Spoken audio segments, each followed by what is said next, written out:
भाईजान तुहाडे वास्ते जोड़ी वास्ते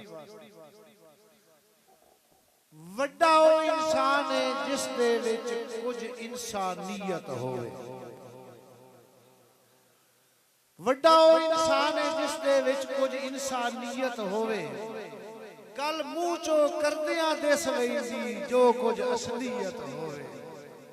ते ओदा खिदमतकार हां, ओदा खिदमतकार हां जिस दे विच इहा एक खासियत होवे। वो बंदा नीयत का यूसुफ साफ होवे, भावे सख्त तबीयत होवे। मेहरबानी, बहुत बहुत शुक्रिया।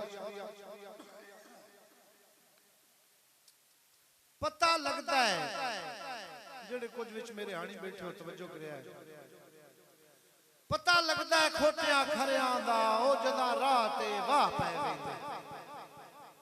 पता लगता है खोटिया खरियां दा जदा राह ते वाह पै वेंदे। उस जाते कोई कोई निकलता है ओ जिथे वार ने साह पै वेंदे। ते हालात दे नाल मुसीबतां दे, हालात दे नाल मुसीबतां दे ओ जदा गल विच फा पै वेंदे।